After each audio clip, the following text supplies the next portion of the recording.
the best academy. Hi everyone, welcome to Harish academy. ఈరోజు current అఫైర్స్లో భాగంగా each and every టాపిక్ని మనము డీటెయిల్గా డిస్కస్ చేసుకుందాం. ఇవాళ మన ఫస్ట్ టాపిక్ షాంగ్రీలా డైలాగ్ 2025. ఇది ఆసియా ప్రాంతానికి చెందిన ఒక సెక్యూరిటీ సమ్మిట్, రక్షణ సమావేశం అని చెప్పవచ్చు. ఇది ప్రతి సంవత్సరం కూడా సింగపూర్లో జరుగుతుంది. ఒక విధంగా చెప్పాలి అంటే సింగపూర్ దేశపు చొరవ అని చెప్పవచ్చు. ఈ సంవత్సరం భారతదేశం తరపున chief of the defence staff CDS అధిపతి జనరల్ అనిల్ చౌహాన్ గారు పాల్గొనబోతా ఉన్నారు సింగపూర్లో. ఇది మే 30 నుంచి జూన్ 1, 2025 వరకు జరగబోతా ఉంది. అంటే ఇవాళ ప్రారంభమైంది. ఈ సదస్సు ముఖ్య ఉద్దేశము ఆసియా పసిఫిక్ ప్రాంతానికి సంబంధించిన సెక్యూరిటీ ఇష్యూస్, రక్షణ రంగానికి సంబంధించిన సమస్యలు కావచ్చు, ఏవైనా విషయాలను ఇక్కడ చర్చిస్తారు. ముఖ్యంగా ఈ సదస్సులో ఆసియా పసిఫిక్ ప్రాంతానికి చెందిన దేశాలు పాల్గొంటాయి. For example Australia, Germany, even not only from Asia Pacific, America, Germany అటువంటి దేశాలు కూడా ఇందులో పాల్గొని విషయాలను చర్చిస్తారన్నమాట. ఒక విధంగా చెప్పాలి అంటే మనం ఫర్ ఎగ్జాంపుల్ రైజీనా డైలాగ్ని డిస్కస్ చేసుకున్నాం. ఇండియన్ గవర్నమెంటు భారతదేశంలోని మినిస్ట్రీ ఆఫ్ ఎక్స్టర్నల్ అఫైర్స్, విదేశాంగ వ్యవహారాల శాఖ మంత్రిత్వ శాఖ న్యూఢిల్లీలో రైజీనా డైలాగ్ను నిర్వహిస్తుంది. ఆ రైజీనా డైలాగ్ అనేది కూడా ఒక విధంగా చెప్పాలంటే జియో పొలిటికల్, భౌగోళిక సంబంధమైన విషయాలను చర్చించే ఒక సదస్సు. ఆ షాంగ్రీలా డైలాగ్ పేరిటనే, షాంగ్రీలా డైలాగ్ ఆధారంగానే మనం రైజీనా డైలాగ్ను కూడా ఏర్పాటు చేశామని చెప్పవచ్చు. అంత ప్రాముఖ్యత ఉంది. మరి ఇక్కడ షాంగ్రీలా అనే పేరు ఏంటిది అంటే ఇది సింగపూర్లోని ఒక హోటల్ పేరు. 2002 సంవత్సరంలో తొలిసారిగా సింగపూర్లోని షాంగ్రీలా హోటల్లో ఈ డైలాగ్, ఈ సమ్మిట్ జరిగింది కనుక అప్పటి నుంచి ఈ పేరు పెట్టడం జరిగింది. ఇక్కడ మనం తెలుసుకోవాల్సింది దీన్ని ఎవరు నిర్వహిస్తారు.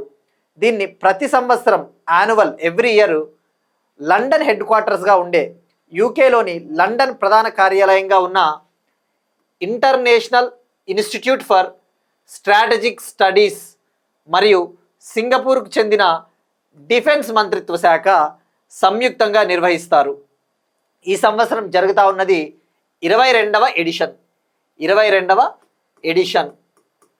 అయితే ఇక్కడ గుర్తుపెట్టుకోవాల్సింది మనకు ఎడిషను ఎక్కడ జరుగుతుంది, ఎవరు నిర్వహిస్తారనేసి.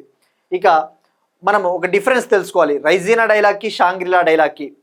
షాంగ్రీలా డైలాగ్ అనేది కేవలం రక్షణ రంగానికి సంబంధించిన విషయాలను మాత్రమే డిస్కస్ చేస్తారు. కానీ రైజీనా డైలాగ్ అనేది రక్షణ రంగానికి సంబంధించిన విషయాలు మరియు అలానే ట్రేడ్, వాణిజ్యానికి సంబంధించిన విషయాలను కూడా చర్చిస్తారు రైజీనా డైలాగ్లో. అంటే రైజీనా డైలాగ్ యొక్క పరిధి పెద్దది దీంతో పోల్చుకుంటే అని చెప్పవచ్చు. సో ఇది షాంగ్రీలా డైలాగ్. ఇక భారతదేశపు chief of the defence staff general Anil Chauhan గారు పాల్గొని వివిధ విషయాలను చర్చించబోతా ఉన్నారు. ఇక భారతదేశపు ఫస్ట్ సిడిఎస్ ఎవరో కూడా మనము ఒక ఐడియా ఉండాలి మినిమం. సిడిఎస్ అంటే భారతదేశపు త్రివిధ దళాల అధిపతి, ఇండియన్ ఆర్మ్డ్ ఫోర్సెస్, ఆర్మీకి, నేవీకి, ఎయిర్ ఫోర్స్కి అధిపతి అని చెప్పవచ్చు. భారతదేశపు తొలి సిడిఎస్ జనరల్ బిపిన్ రావత్ గారు. ఆయన హెలికాప్టర్ క్రాష్లో మరణించారనే విషయం కూడా మనకు తెలుసు. సో ఇది. ఇక ఆర్మ్డ్ ఫోర్సెస్కి వచ్చేసరికి ఇండియాలో సుప్రీం కమాండరు రాష్ట్రపతి అని కూడా మనం తెలుసుకున్నాము. నెక్స్ట్ వన్, పాలిటిక్స్ సంబంధించి సుప్రీంకోర్టు జడ్జిలకు సంబంధించి కొలీజియం రికమెండ్ చేసిన నియామకాలకి కేంద్రం ఆమోదం తెలిపింది. కొలీజియము ముగ్గురు పేర్లను సుప్రీంకోర్టు జడ్జిలుగా నియమించాలని చెప్పేసి కేంద్ర ప్రభుత్వానికి సిఫార్సు చేస్తే ఇప్పుడు కేంద్ర ప్రభుత్వం ఆమోదం తెలిపింది. మనం ఈ కాంటెక్స్ట్లో తెలుసుకోవాల్సింది, ఇప్పుడు ఈ ముగ్గురిని సుప్రీంకోర్టు జడ్జిలుగా నియమించడం ద్వారా ప్రస్తుతం సుప్రీంకోర్టులో మొత్తం సభ్యులు 34. అంటే మనం డిస్కస్ చేసుకున్నాం సుప్రీంకోర్టులో గరిష్టంగా ఎంతమంది ఉండవచ్చు అంటే 34. అందులో ఒకరు సిజేఐ, 33 మంది సీనియర్ మోస్ట్ జడ్జెస్. ఇప్పుడు ఈ ముగ్గురిని నియమించడం ద్వారా సుప్రీంకోర్టులో 34 మంది ఫిల్ అయ్యారు అని చెప్పవచ్చు. ఇక ఈ ముగ్గురు పేర్లు మనకి ఐడియా ఉండాలి, ఎందుకంటే ఇటీవల నియమించింది కాబట్టి కేంద్రం. జస్టిస్ ఎన్వి అంజారియా గారు. ఈయన ప్రస్తుతం కర్ణాటక హైకోర్టు చీఫ్ జస్టిస్గా ఉన్నారు. జస్టిస్ ఎన్వి అంజారియా గారిని సుప్రీంకోర్టు జడ్జిగా నియమించింది కేంద్ర ప్రభుత్వం. అలానే జస్టిస్ విజయ్ బిష్నోయ్, ఈయన గౌహతి హైకోర్టుకి చీఫ్ జస్టిస్గా ఉన్నారు. అలానే జస్టిస్ ఏఎస్ చందూర్కర్ గారు, ఈయన బాంబే హైకోర్టుకి జడ్జిగా వ్యవహరిస్తూ ఉన్నారు. ఇక ఈ నియామకాలను కేంద్రం ఆమోదించింది. మనకి సుప్రీంకోర్టు జడ్జిలను నియమించడానికి ఆర్టికల్ 124(2) ఉంటుందని చెప్పేసి తెలుసుకున్నాం. ఆర్టికల్ 124 సబ్ క్లాస్ 2 కింద ప్రెసిడెంట్ సుప్రీంకోర్టు జడ్జిల్ని నియమిస్తారు. అయితే వీళ్ళకి ఓత్ అంటే వీళ్ళకి ప్రమాణ స్వీకారం చేయించేది మాత్రము చీఫ్ జస్టిస్ ఆఫ్ ఇండియా. అది గుర్తుపెట్టుకోండి. మన ఇండియన్ కాన్స్టిట్యూషన్స్లో భారత రాజ్యాంగంలో 3వ షెడ్యూలు ప్రమాణ స్వీకారాలకు సంబంధించి ఓత్స్ అటువంటివి. ఈ సుప్రీంకోర్టు జడ్జిలకి ప్రమాణ స్వీకారం చేయించేది సిజేఐ జస్టిస్ బిఆర్ గవాయ్ గారు. ఇక కొలీజియం విషయానికి వస్తే ప్రస్తుతం 5 మంది సభ్యులు ఉన్నారు. ఇటీవలే జస్టిస్ బివి నాగరత్న గారు కూడా కొలీజియంలో సభ్యురాలుగా చేరారు.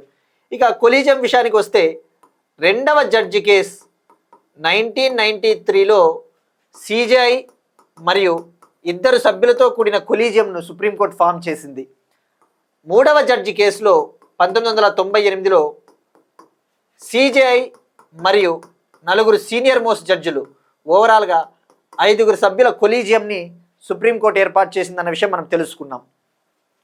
ఇక అలానే కొలీజియము ఇంకా కొన్ని రికమెండ్ చేసింది, అవి కేంద్ర ప్రభుత్వం ఆమోదం తెలపాల్సి ఉంది. గత కొన్ని నెలల్లో ఇటీవల కాలంలో ఎన్నడూ లేనంతగా 21 మంది హైకోర్టు జడ్జిలకి ట్రాన్స్ఫర్స్ని రికమెండ్ చేసింది.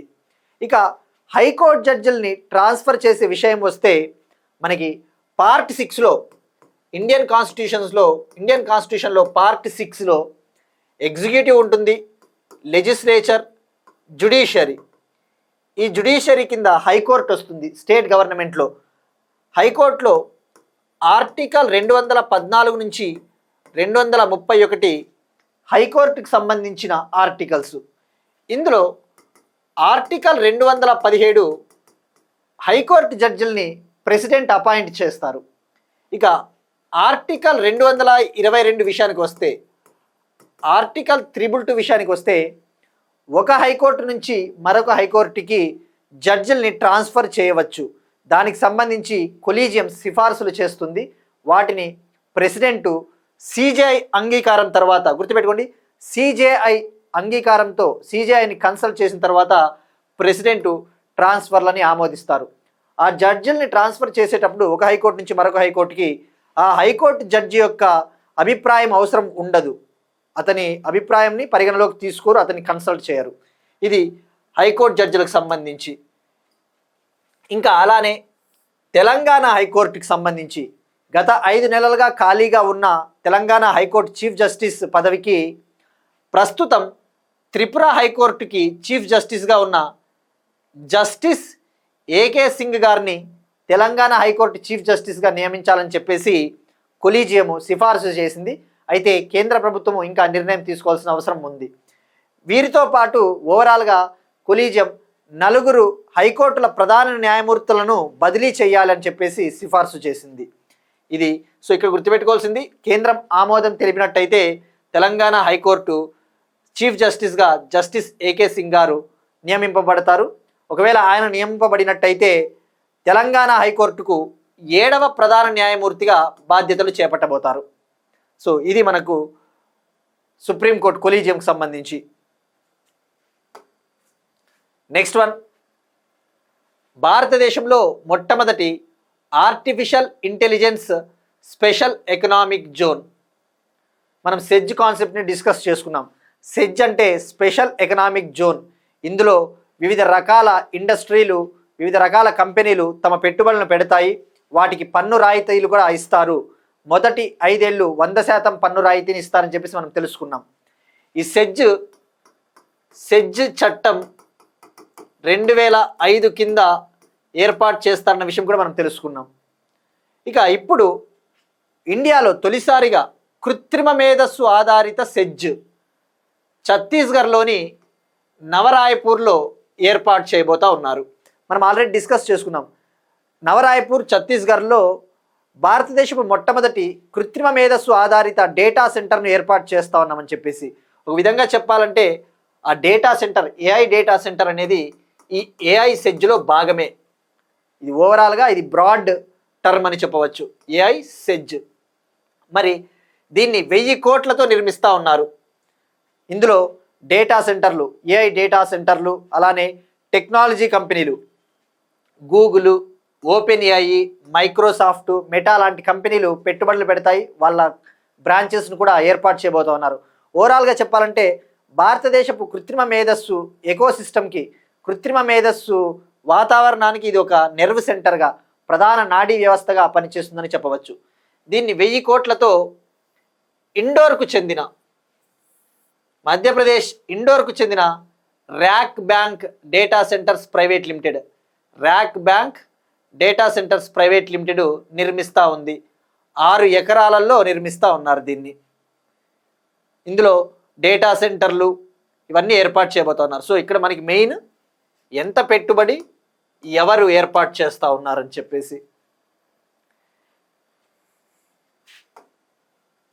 నెక్స్ట్ వన్, ప్రపంచంలోనే ఎత్తైన రైల్వే పియర్ బ్రిడ్జి మణిపూర్లో నిర్మించారు.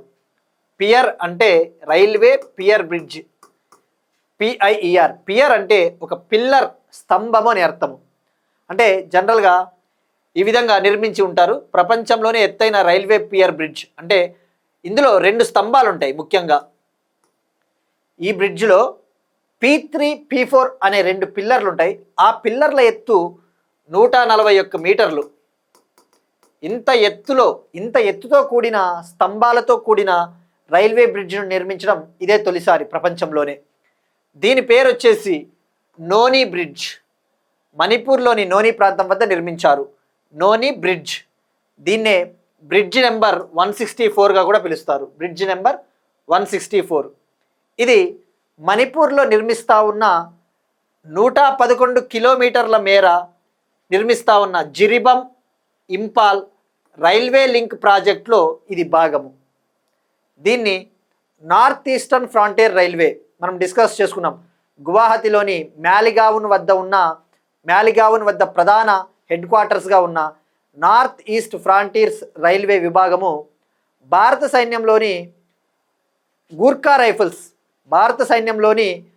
గూర్ఖా రైఫిల్స్ సహకారంతో దీన్ని నిర్మించింది.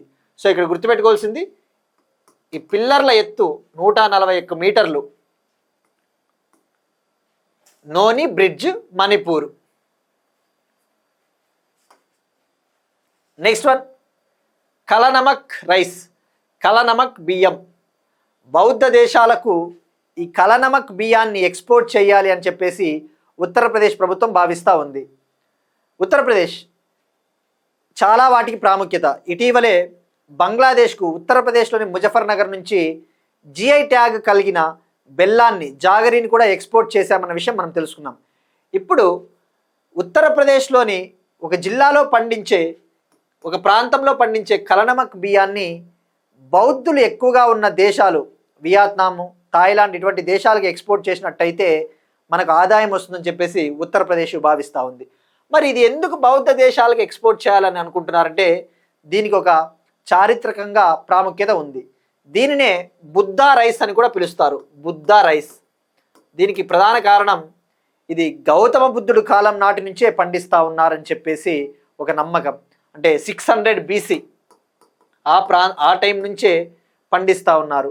ముఖ్యంగా గౌతమ బుద్ధుడు కపిలవస్తు అనే ప్రాంతంలోని గ్రామ ప్రజలకు ప్రసాదంగా ఈ కలనమక్ బియ్యంతో తయారు చేసిన ప్రసాదాన్ని వాళ్ళకు ప్రజలకు ఇచ్చాడు అని చెప్పేసి నమ్ముతారు.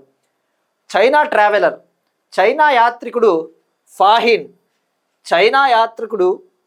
ఫాహిన్ కూడా తన గ్రంథాలలో ఈ కలనమక్ బియ్యాన్ని గురించి పేర్కొన్నాడు. సో గుర్తుపెట్టుకోండి, బీ కేర్ఫుల్. ఇటువంటివి మనకి హిస్టరీలో కూడా లింక్ చేయవచ్చు. ఏన్షియంట్ ఇండియన్ హిస్టరీలో మనం ఎగ్జామ్స్ రాసేటప్పుడు ఇట్లా కూడా లింక్ చేయడానికి ఛాన్సెస్ ఉంటాయి. ఇక ఇప్పుడు ఈ కలనమక్ బియ్యాన్ని ఎక్స్పోర్ట్ చేయాలని అనుకుంటా ఉన్నారు. దీని ప్రత్యేకత ఏంటో కూడా తెలుసుకోవాలి. ఇక్కడ అబ్జర్వ్ చేస్తే ఇది బ్లాక్ కలర్లో ఉంది రైస్ వెరైటీ.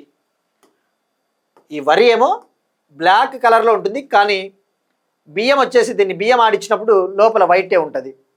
ఇది చాలా పౌష్టికాహారం, చాలా న్యూట్రియంట్ వాల్యూస్ ఎక్కువగా ఉంటాయి, చాలా పోషకాలు ఎక్కువగా ఉంటాయి, ఇందులో టేస్ట్ కూడా బాగుంటుందట.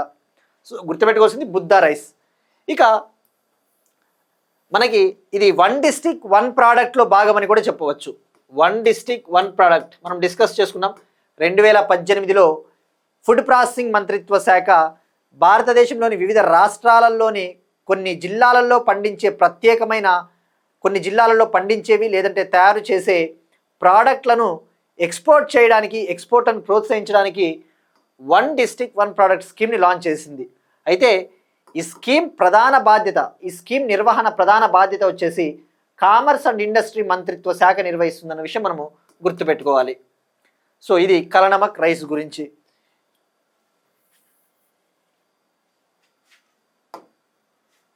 నెక్స్ట్ వన్, కొచ్చి నౌకా ప్రమాద ఘటనను రాష్ట్ర విపత్తుగా ప్రకటించిన కేరళ. మనం ఇటీవల డిస్కస్ చేసుకున్నాం. లైబీరియా దేశానికి చెందిన ఒక నౌక, ఒక షిప్ ఎంఎస్సి ఎల్సా 3, ఆ నేమ్, దాని పేరు కూడా ఇంపార్టెంట్. ఎంఎస్సి ఎల్సా 3 అనే నౌక కొచ్చి తీరంలో మునిగిపోయింది. మునిగిపోవడం ద్వారా కొన్ని టన్నుల కాల్షియం కార్బైడ్ ఇవన్నీ కూడా ఆ సముద్ర జలాల్లో కలిసిపోవడం వల్ల అక్కడ బయోడైవర్సిటీ దెబ్బతింటా ఉంది. అక్కడ మత్స్యకారులకు దెబ్బ అని చెప్పేసి కేరళ ప్రభుత్వము స్టేట్ స్పెసిఫిక్ డిజాస్టర్గా ప్రకటించింది, రాష్ట్ర విపత్తుగా ప్రకటించింది. మరి ఏంటి అసలు ఈ రాష్ట్ర విపత్తు ఏంటి? మనకి స్టాటిక్ పాయింట్ ఆఫ్ వ్యూలో ఎక్కడ ఏ దేశపు నౌక మునిగిపోయిందనే విషయం గుర్తుపెట్టుకుంటే సరిపోతుంది. కానీ మనకి గ్రూప్ 2లో కావచ్చు, ఏ ఎగ్జామ్లో తీసుకున్నా కూడా మనకి డిజాస్టర్ మేనేజ్మెంట్ అనే ఒక టాపిక్ ఉంది. డిజాస్టర్ మేనేజ్మెంట్, విపత్తు నిర్వహణ. ఇందులో డిజాస్టర్ మేనేజ్మెంట్ అథారిటీ టాపిక్స్ అన్నీ వస్తాయి. So I want to make it clear all those things for you now.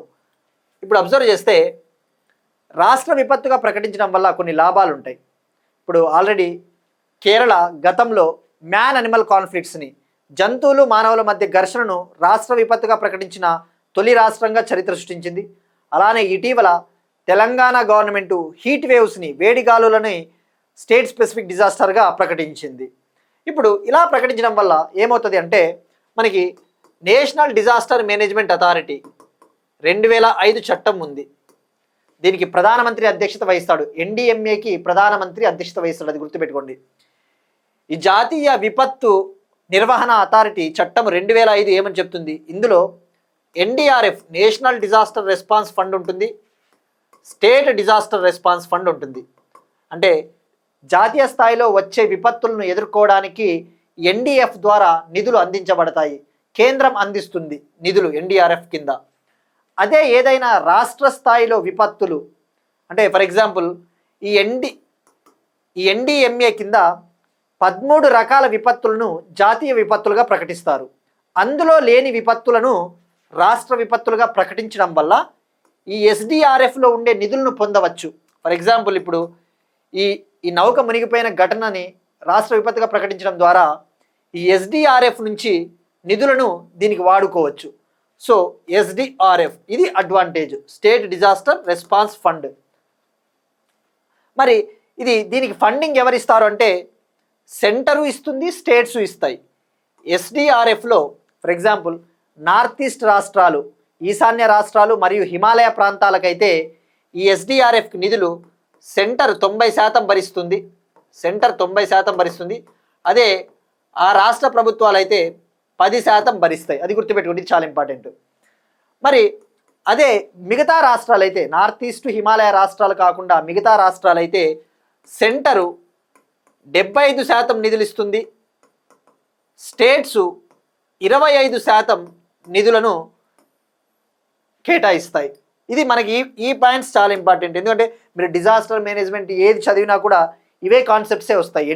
NDRF, SDRF, NDMA, SDMA ఇవన్నీ.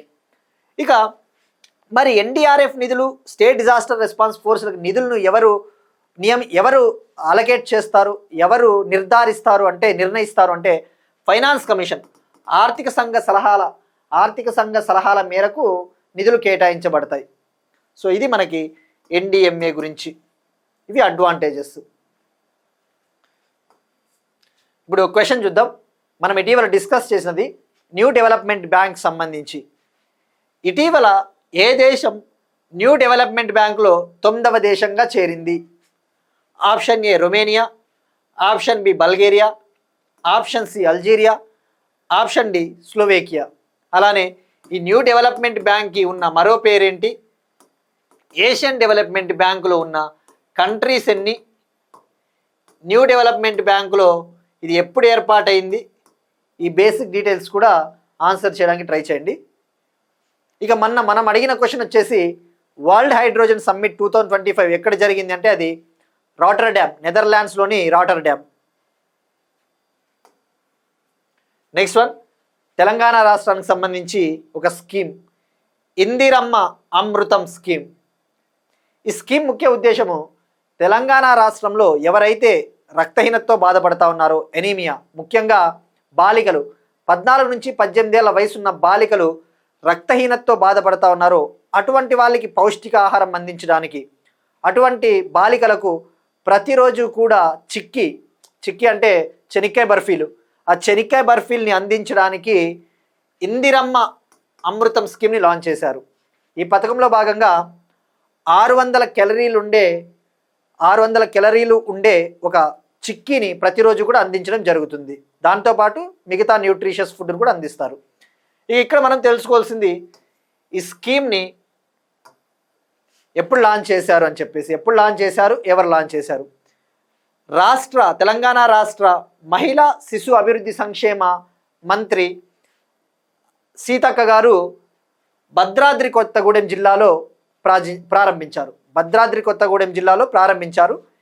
ఈ పథకాన్ని పైలట్ ప్రాజెక్టులో భాగంగా 3 జిల్లాల్లో అమలు చేయబోతా ఉన్నారు. తొలుత Bhadradri Kothagudem, next Komaram Bheem Asifabad district, third one వచ్చేసి జయశంకర్ భూపాలపల్లి జిల్లాల్లో అమలు చేయబోతా ఉన్నారు ప్రయోగాత్మకంగా. ఆ తర్వాత దీన్ని రాష్ట్రమంతటా విస్తరించబోతా ఉన్నారు. ఇక ఈ పైలట్ ప్రాజెక్టులో భాగంగా 50,269 మంది బాలికలకు లబ్ధి చేకూరబోతా ఉంది. నేషనల్ ఫ్యామిలీ హెల్త్ సర్వే, జాతీయ కుటుంబ ఆరోగ్య సర్వే ప్రకారము తెలంగాణలో రక్తహీనతతో బాధపడతా ఉన్న బాలికలు కావచ్చు, మహిళలు కావచ్చు 64.7% ఉన్నారట, 64.7%. ఇక నినాదం వచ్చేసి వీళ్ళు ఆడపిల్లలకు శక్తినిద్దాం, ఆరోగ్య తెలంగాణను నిర్మిద్దామని చెప్పేసి ఒక నినాదము పిలుపునిచ్చారు. ఇక అలానే ఇందిరమ్మ అమృతం స్కీమ్తో పాటు మిషన్ వాత్సల్య స్కీమ్ కింద ఆర్ఫన్స్కి, ముఖ్యంగా అనాథ పిల్లలకు ప్రతి నెల 4,000 పెన్షన్ను కూడా అందిస్తూ ఉన్నట్టు తెలంగాణ గవర్నమెంట్ చెప్పింది. మిషన్ వాత్సల్య. సో ఈ పథకం మనకి చాలా important, Indiramma Amrutham. Next one, Telangana government cinema రంగానికి సంబంధించి గద్దర్ అవార్డులను ప్రకటించింది, గద్దర్ గారి పేరిట. ఇవి యాక్చువల్లీ తెలంగాణ వచ్చిన తర్వాత 2014 నుంచి ఆపేశారు. అది బైఫర్కేషన్ కాకముందు ఇచ్చేవాళ్ళు. సో అంటే నియర్లీ 10 years పాటు ఈ అవార్డులు ఇవ్వలేదు. ఇప్పుడు జయసుధా గారి అధ్యక్షతన సెలక్షన్ కమిటీ జయసుధా గారి చైర్మన్గా అవి అవార్డులు ప్రకటించారు. మనం అవార్డుల గురించి తెలుసుకోవాలి. ఇందులో 11 కేటగిరీల్లో అవార్డుల్ని ప్రకటించారు. ఫస్ట్ మనం 2024 ఇయర్ గురించి తెలుసుకుందాం. యాక్చువల్లీ 2014 నుంచి 2024 వరకు ఏటా 3 సినిమాల చొప్పున అవార్డులు ప్రకటించారు. ఫస్ట్ 2024 సంబంధించి తెలుసుకోవాలి. 2024 సంబంధించి బెస్ట్ ఫిల్మ్గా కల్కి 2898 AD మూవీ, బెస్ట్ సెకండ్ ఫిల్మ్గా పొట్టేల్ మూవీ, బెస్ట్ థర్డ్ ఫిల్మ్గా లక్కీ భాస్కర్ మూవీ. ఇక బెస్ట్ యాక్టర్గా ఉత్తమ నటుడుగా పుష్ప 2 హీరో అల్లు అర్జున్, ఉత్తమ నటి బెస్ట్ యాక్ట్రెస్గా 35 సినిమాకి నివేతా థామస్, బెస్ట్ డైరెక్టర్గా ఉత్తమ దర్శకుడుగా కల్కి సినిమా డైరెక్టర్ నాగ్ అశ్విన్. ఇక మనము ఇవి కూడా వీలైతే ప్రిలిమినరీ ఇన్ఫర్మేషన్ గుర్తుండాలి, రాసుకోవడంలో తప్పలేదు. నేషనల్ ఇంటిగ్రేషన్ బెస్ట్ ఫీచర్ ఫిల్మ్లో కమిటీ కుర్రోళ్ళు,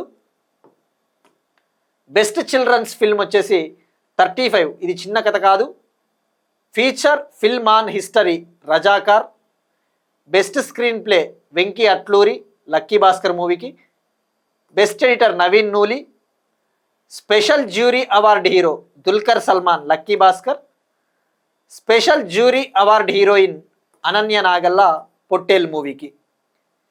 ఇక 2023 సంవత్సరానికి సంబంధించి కూడా 3 సినిమాల్ని సెలెక్ట్ చేశారు.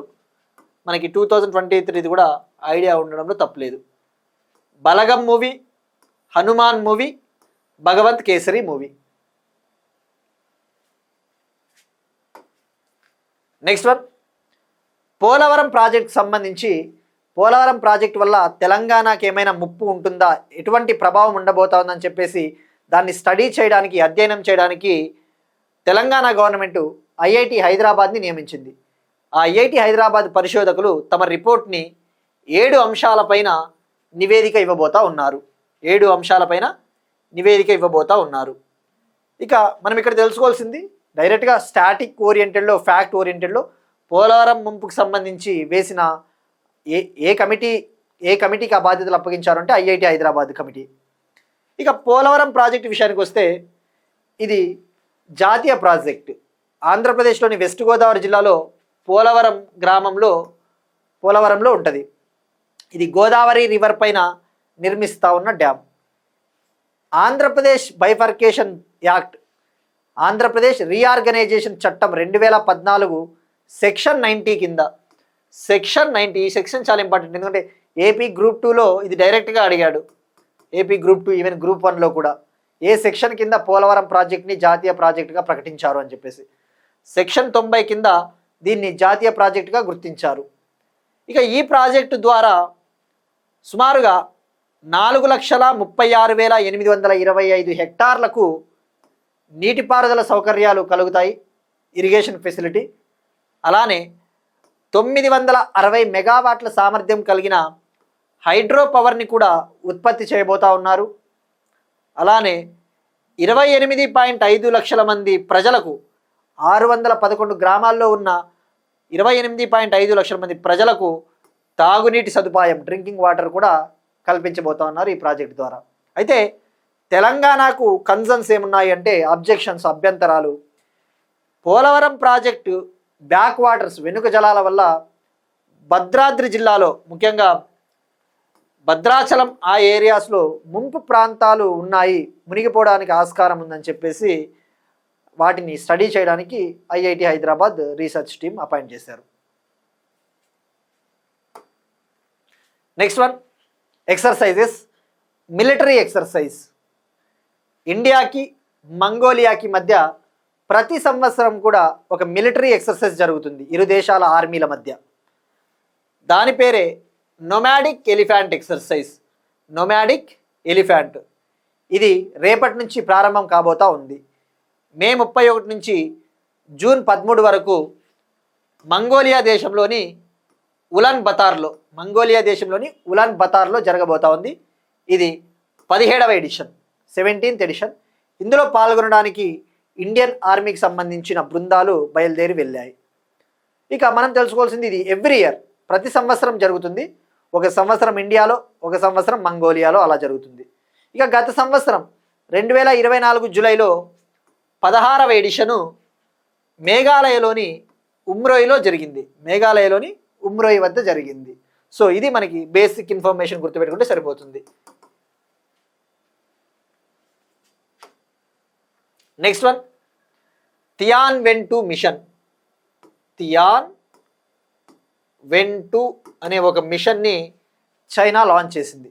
మనం జనరల్గా ఇండియన్ స్పేస్ ప్రోగ్రామ్కి సంబంధించి చదివేటప్పుడు ప్రతి మిషన్ డీటెయిల్గా ఐడియా ఉండాలి. ఫర్ ఎగ్జాంపుల్ ఆదిత్య L1 అయినా, చంద్రయాన్ 4 అయినా, చంద్రయాన్ 5 అయినా, లేదంటే శుక్రయాన్ మిషన్ అయినా ప్రతి పాయింట్ ఐడియా ఉండాలి.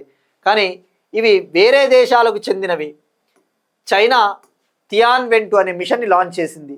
దీని ఆబ్జెక్టివ్ ఏంటి, దీని ప్రాధాన్యత ఏంటి, దీని ముఖ్య లక్ష్యం ఏంటి, ఇది ఎప్పుడు లాంచ్ చేశారు, ఇటువంటి బేసిక్ ఇన్ఫర్మేషన్ గుర్తుపెట్టుకుంటే సరిపోతుంది. చైనా ఎర్త్కి దగ్గరలో ఉన్న, భూమికి దగ్గరలో ఉన్న ఒక ఆస్టిరాయిడ్ గ్రహశకలంకి సంబంధించి ఆ గ్రహశకలం పైన ఉన్న మట్టి శాంపుల్స్ని కలెక్ట్ చేసి వాటిని స్టడీ చేయడానికి, అలానే దానికి దగ్గరలో ఉన్న ఒక తోకచుక్క కామెట్, ఆ కామెట్ని స్టడీ చేయడానికి, అలానే సోలార్ సిస్టమ్, ఈ సౌర కుటుంబం ఏ విధంగా ఏర్పాటైందో తెలుసుకోవడానికి ఒక మిషన్ని లాంచ్ చేసింది. ఆ మిషన్ పేరే టియాన్వెన్-2. ఇది 2027 సంవత్సరం కల్లా 2016 HO3 అనే ఆస్టిరాయిడ్ నుంచి 2016 HO3 అనే గ్రహ శకలం నుంచి శాంపుల్స్ని తీసుకొని రాబోతా ఉంది భూమికి. అలానే కామెట్ 311P అంటే ఇది ఒక తోకచుక్క. కామెట్ అంటే ఆ తోకచుక్కని పరిశోధించబోతా ఉంది, సోలార్ సిస్టమ్ని పరిశోధించబోతా ఉంది. సో ఇది మనకి ఆబ్జెక్టివ్.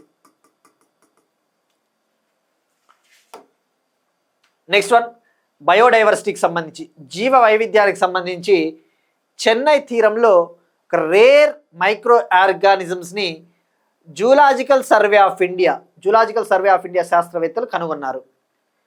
ఇవి పేరు వచ్చేసి పెరోనస్ జైరాజ్పురిగా నామకరణం చేశారు.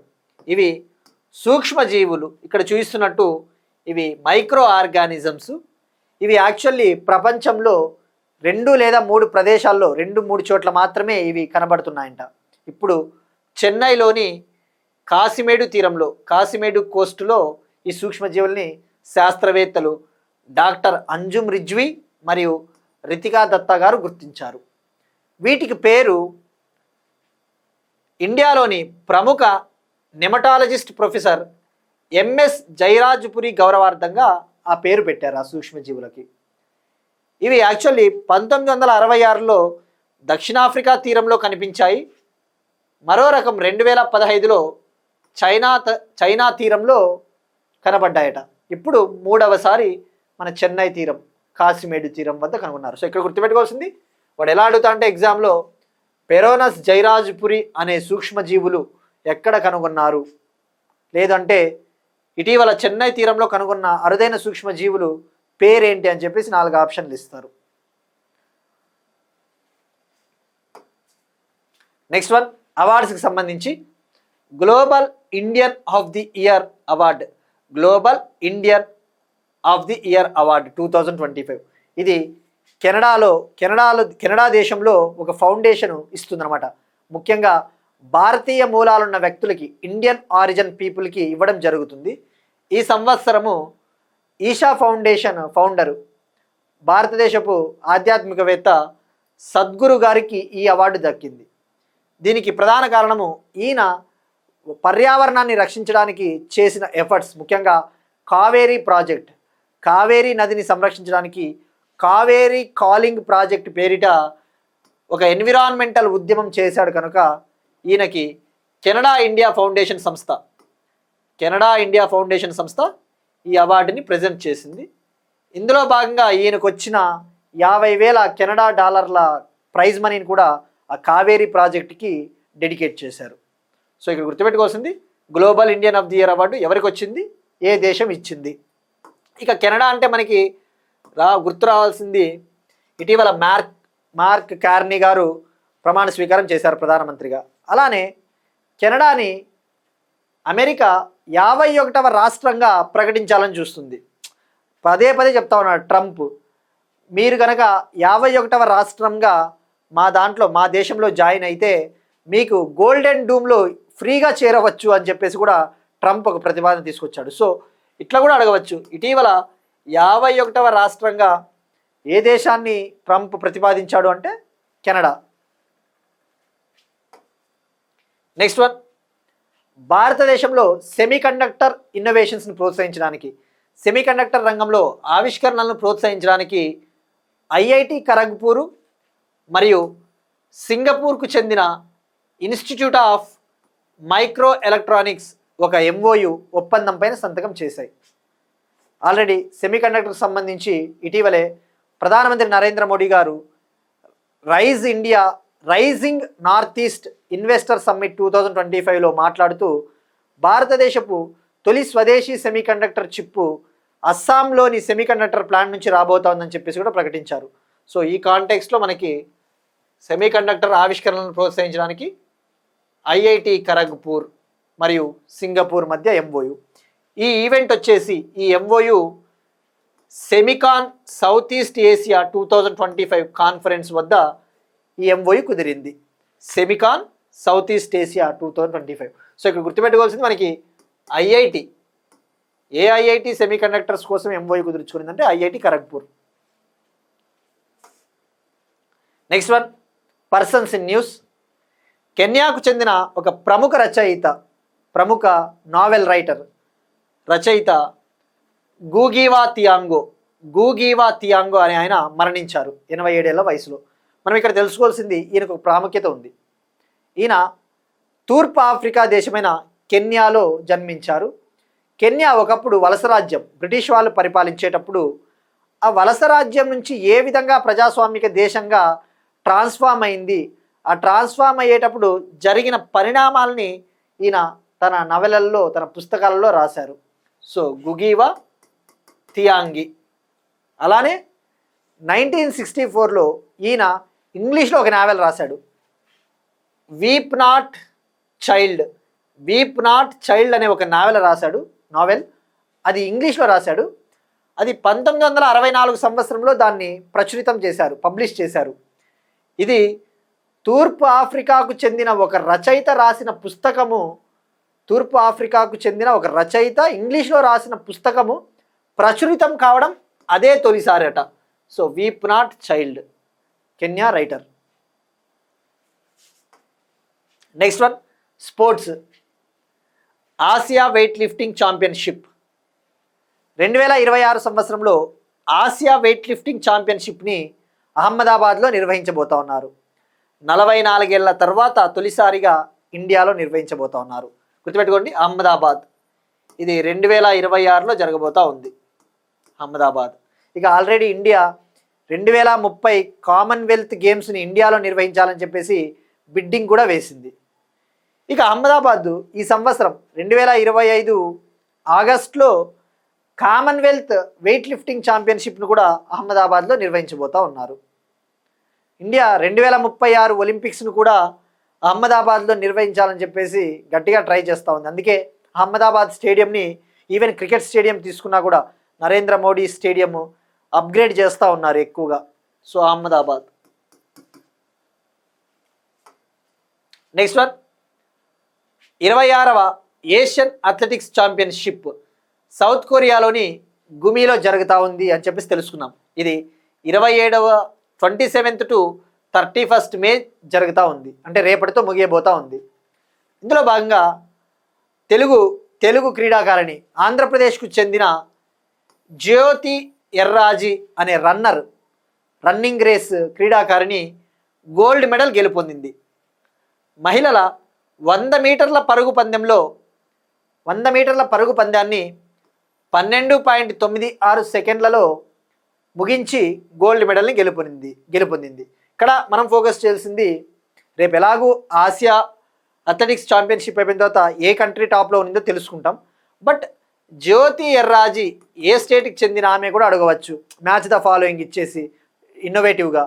ఆమె ఏ రంగానికి, ఏ క్రీడకు చెందింది అంటే running race. Next one, again 26వ ఏషియన్ అథ్లెటిక్స్ ఛాంపియన్షిప్లో అవినాష్ సాబ్లే గోల్డ్ మెడల్ గెలుపొందాడు. ఇక్కడ అవినాష్ సాబ్లే అనే ఇతను స్టీపుల్ చేజ్ అనే రన్నింగ్లో 3000 మీటర్ల స్టీపుల్ చేజ్ పరుగు పందెంలో ఈ గోల్డ్ మెడల్ని గెలుపొందాడు. ఈ స్టీపుల్ చేజ్ అంటే పరిగెత్తేటప్పుడు అడ్డంకులు పెడతారు, అదే పనిగా మధ్య మధ్యలో బ్యారియర్స్ ఉంటాయి, అలానే వాటర్ ఉంటాయి, చిన్న వాటర్ అడ్డంకులుగా పెడతారు. ఆ వాటర్ని దాటుకుంటూ జంప్ చేసుకుంటూ పోవాలి. అదే స్టీపుల్ చేజ్ అనమాట. అంటే ఫర్ ఎగ్జాంపుల్ మనం సినిమాలో చూస్తూ ఉంటాం, పరిగెత్తేటప్పుడు మధ్యలో ఏదన్నా ఒక అడ్డం పెడతారు, దాన్ని జంప్ చేయాలి, అది స్టీపుల్ చేజ్. సో ఇక్కడ గుర్తుపెట్టుకోవాల్సింది, అవినాష్ సాబల్ ఏ విభాగం, ఏ క్రీడా విభాగం అంటే 3000 మీటర్స్ స్టీపుల్ చేజ్. ఇవి ఇవాల్టి కరెంట్ అఫైర్స్. మనం ఒకసారి క్విక్గా రీక్యాప్ చూద్దాం. షాంగ్రీలా డైలాగ్ 2025, కొలీజియం నియామకాలు, భారతదేశంలో మొట్టమొదటి ఆర్టిఫిషియల్ ఇంటెలిజెన్స్ సెజ్, ప్రపంచంలోనే ఎత్తైన railway pier bridge, Kalanamak rice, Kochi నౌకా ప్రమాద ఘటనను రాష్ట్ర విపత్తుగా ప్రకటించిన కేరళ, ఇందిరమ్మ అమృతం స్కీమ్, గద్దర్ అవార్డ్స్, పోలవరం ముంపుకై ఐఐటి హైదరాబాద్ అధ్యయనం, India Mongolia military exercise nomadic elephant, Tianwen two mission, Chennai తీరంలో అరుదైన సూక్ష్మజీవులు, global Indian of the year award 2025, semiconductor ఆవిష్కరణను ప్రోత్సహించడానికి ఐఐటి ఖరగ్పూర్ మరియు సింగపూర్ మధ్య ఒప్పందం, కెన్యా రచయిత గుగివా థియాంగో మరణం, Asia weightlifting championship, Jyothi Yarraji gold medal, Avinash Sable gold medal. That's it. These are today's current affairs and we'll meet you again tomorrow. Thank you everyone.